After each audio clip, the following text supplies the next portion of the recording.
Boa noite, meus irmãos. Gostaria de compartilhar com vocês essa noite uma pequena reflexão. Ela está em Mateus capítulo 8, a partir do versículo 1, que é uma história de um dos milagres de Jesus. Diz o seguinte: Ora, descendo ele do monte, grandes multidões o seguiram. E eis que um leproso, tendo-se aproximado dele, o adorou, dizendo: Senhor, se quiseres, podes purificar-me. E Jesus, estendendo sua mão, tocou-lhe, dizendo: Quero, fica limpo. E imediatamente ele ficou limpo da sua lepra. Disse-lhe Jesus: Olha, não o digas a ninguém, mas vai, mostra-te ao sacerdote e faz a oferta que Moisés ordenou, para que sirva de testemunho ao povo.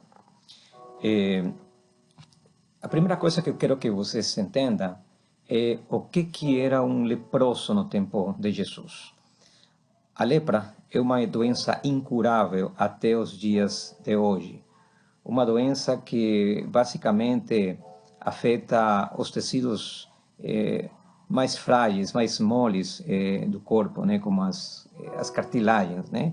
É uma degeneração da pele, a pessoa vai, vamos dizer assim, apodrecendo aos poucos, né? E a morte é certa com o passar do tempo. Se isso não fosse pouco, havia algumas leis restritivas no tempo de Jesus para pessoas que tivessem lepra. Por exemplo, um leproso não poderia morar na sua casa com a sua família. Um leproso também não poderia morar não somente na sua casa, mas também não poderia morar dentro da sua cidade. Ele tinha que morar fora da cidade. Nos tempos de Jesus, as cidades para proteção eram amuralhadas, eles tinham que mudar fora da sociedade. Então, imagina uma pessoa que sabe que tem uma doença que não tem cura, que tem um tempo certo para a sua morte, mas que ainda acrescenta o fato de que não vai poder ter um familiar, um parente perto dele para lhe dar um consolo, uma fortaleza ou alguma coisa que possa lhe ajudar a levar, né, essa doença em frente, né, com um pouco de ânimo. Fora isso, né, de acordo com as leis daquela época, se considerava que toda pessoa que tivesse uma doença grave, essa doença era uma espécie de castigo de Deus por algum grande pecado que ele tivesse cometido.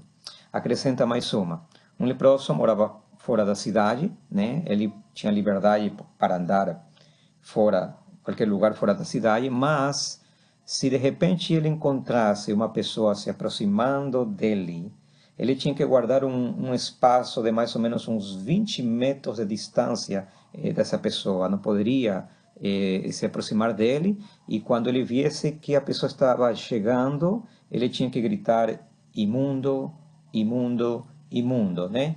Para anunciar à pessoa que ele estava com lepra, né? Que ele estava imundo, né? Para a pessoa se resguardar e também não se aproximar. Então, eu paro para pensar um pouquinho, né? A doença já era um sofrimento, mas o isolamento social também, e ainda tinha uma série de regras que acentuavam mais ainda a essa ideia de que ele era um ser humano imundo, mas ainda também o pensamento de saber de que talvez a causa desse problema de saúde tenha sido algum grave pecado que ele cometeu, algum erro, alguma decisão errada do passado. Então imagina como será que as pessoas que tinham esse problema, né, se sentiam.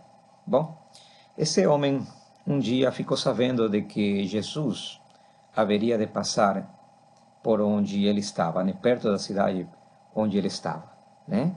E aí fez tudo para poder ter um encontro com ele, né? E de repente se encontrou com Jesus. E interessante que Jesus, né, ele quebra todos os protocolos, porque Jesus sabia de que ele deveria se manter distante a 20 metros, mas Jesus se aproxima do homem e perto lhe pergunta, né, numa distância, que queres que eu te faça? Né? E o que me chama muito a atenção é a resposta desse homem, O que quer um leproso? O que será que quer uma pessoa que é cega? Não será que o que mais deseja é voltar a enxergar? Ou enxergar? O que será que quer uma pessoa que é paralítico, não anda e está nessa situação já há anos? Eu acho que o maior desejo dele é voltar a andar, né? Pular, né? Passear, etc. O que quer um leproso? Eu acredito que ele desejava ser curado da sua lepra, né? E Jesus lhe pergunta, né? O que queres que eu te faça? Eu acredito que talvez a resposta dele imediata deveria ter sido, oh, quero ser curado. Mas não. Ele disse assim, Senhor, se quiseres, podes limpar-me. Quer dizer, não exigiu nada de Deus, mas disse basicamente, Senhor, se faça a tua vontade. Se for da tua vontade, se o Senhor quiser, por favor, me cura, né? Mas que não seja de acordo com o que eu quero, mas seja de acordo com o que o Senhor quer, porque o Senhor sabe o que é melhor para a minha vida. Eu gosto de pensar no momento em que Jesus ainda se aproxima mais desse homem, lhe toca, né? Ele, pelas leis daquela época, não poderia ter feito isso, né? Mas se toca esse homem, eu tento imaginar que foi um toque talvez no rosto dele, né? Lhe toca e lhe diz, sim, quero, né? Eu quero, sim, essa é a minha vontade. Você pode ficar feliz, você pode ficar tranquilo. Eu quero que você seja curado, eu quero te ver feliz, eu quero que você volte a morar dentro da sociedade, volte ao convívio da sua família, volte a brincar com seus filhos, volte ao carinho da sua esposa. Eu quero isso para você. E há um detalhe nessa história que me chama também a atenção.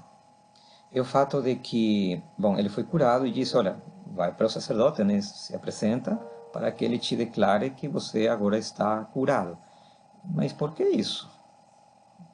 Talvez era um cerimonial, uma tradição que alguém poderia dizer, ah, não precisa, né, ou tanto faz. Mas sabem, Jesus pensou em tudo nesse milagre, né? Jesus ele pensou não somente na restauração física dele, não somente na restauração emocional pelo fato de que agora ele poderia voltar para sua família, mas também na sua restauração espiritual.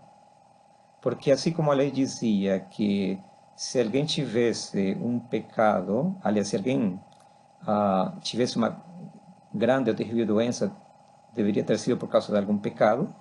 Então, no momento em que a pessoa era curada, restaurada, o significado disso era que essa pessoa, entre aspas, grande pecadora, agora também tinha sido curada. Né? Percebe? Eu tenho descoberto uma coisa nos milagres de Jesus, e você pode ler todos eles e reparar para os detalhes. Jesus não curava simplesmente para tirar a dor, para devolver saúde para as pessoas. Jesus curava para salvar. Acima de uma restauração física ou de uma restauração emocional, Jesus queria salvar as pessoas através desse milagre. O grande objetivo é que eles pudessem conhecer Ele, aprendessem a amá-lo e através desse relacionamento com Ele, eles pudessem ser salvos. Querido, eu quero te dizer que Jesus, Ele ama você. Ele sabe que nesse momento você talvez está passando por algum momento de dor por causa de uma doença, por causa de uma separação, por causa de um problema familiar. E assim como ele, o desejo dele em relação a esse leproso era curá-lo, o desejo de Jesus também é poder te ajudar no meio desse problema de saúde que você possa estar passando, no meio dessa situação difícil no teu serviço, com tua família, no meio da separação, no meio da falta de entendimento com teu filho. Mas, acima de tudo, o Senhor Jesus quer te salvar. Ele fará tudo o que for necessário para que você seja salvo. Então, devemos pedir a Deus por cura? Sim. E Ele poderá, sim, nos curar. Mas às vezes, quando a cura não chega, quando aparentemente Jesus está demorando para responder a nossa oração, lembra, acima de tudo, o Senhor Jesus quer te salvar. Se não for possível nesse momento aliviar a dor, Ele quer te dar paz no coração. Se não for possível, talvez nesse momento, resolver definitivamente o problema que está se passando na tua vida, Ele quer que você tenha a paz e a certeza de que Ele está a teu lado, de que Ele te ama e que Ele está preparando uma coisa melhor para a tua vida. Que o Senhor te abençoe e te guarde.